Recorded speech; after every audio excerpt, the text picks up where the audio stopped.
কাঁদিস নে রে দুলাল ভাই রে মায়ের ডোলা গিয়া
দাদা দুলাল রে তুমি কি আমার কষ্টটা বুঝতে পারছো দাদা?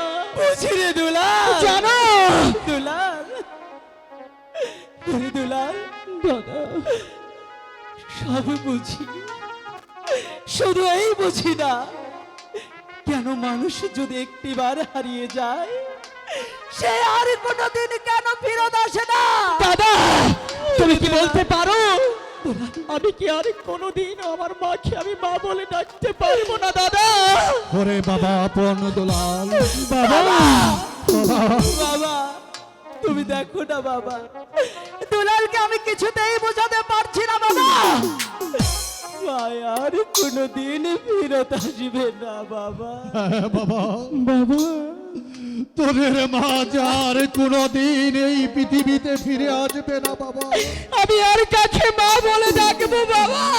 কেন বাবা আমি তো রয়েছি, আজ থেকে মনে রাখবি আমি তোদের বাবা, আমি তোদের মা বাবা। বাবা আয় বাবা, বাবা আপন দুলাল, বাবা তোমরা যে রাজার ছেলে তোমাদেরকে যে লেখাপড়া শিখতে হবে বাবা। হ্যাঁ বাবা ঠিকই বলেছেন মহারাজ, ঠিকই বলেছেন। কেননা দেবী রানী রাজলক্ষ্মীর মৃত্যুর সময় আপনি আমি দুজনে মিলে কথা দিয়েছি আপনার আনন্দ দুলালকে লেখাপড়া শিখিয়ে মানুষ করব। তাই তো বলছি মহারাজ, আপনার অনুমতি পেলে আমার বাল্যকালের বন্ধু বঙ্কিম চ্যাটার্জির কাছে নিয়ে যাব আপনার আনন্দ দুলালকে। আমার মনে বলছে বন্ধু বঙ্কিমী চ্যাটার্জি পারবে আপন দুলালকে মানুষের মতো মানুষ করতে হবে। কেননা দেবী রানী রাজলক্ষ্মী দেবী ঠিক আমারই মতো বঙ্কিমী চ্যাটার্জিকে মানুষ করেছে। রঘুমণি, মহারাজ, তাই বলছি আপনার দুলালকে আপনি হাসি মুখে বিদায় দিন। ভাই মীর কাসেম, মহারাজ, রানী রাজলক্ষ্মী মৃত্যুর পূর্বেই আপন দুলালকে তোমার হাতে তুলে দিয়েছিল। আজ আবার আমি নিজ হাতেই আমার কলিজার টুকরা পোলার দুলালকে তোমার হাতে তুলে দিলাম। মনে রাখো, ওদেরকে উচ্চ শিক্ষায় শিক্ষিত করে একজন আদর্শবান মানুষ হিসেবে গড়ে তুলবে। তাই হবে মহারাজ। আপন আনন্দ দুলাল, কাকামণি, আর বিলম্ব নয় বাবা, তোমরা তোমাদের পিতার কাছ থেকে বিদায় চেয়ে নাও। পিতা, আমাদের প্রাণ ভরে আশীর্বাদ করবেন পিতা। আপনার আনন্দ দুলাল লেখাপড়া শিখে আপনার মুখ যেন উজ্জ্বল করতে পারে। হ্যাঁ বাবা, আমি তোমার দুদাইকে আশীর্বাদ করি, ওই ভগবান যেন তোমাদের সকল আশা পূর্ণ করে বাবা।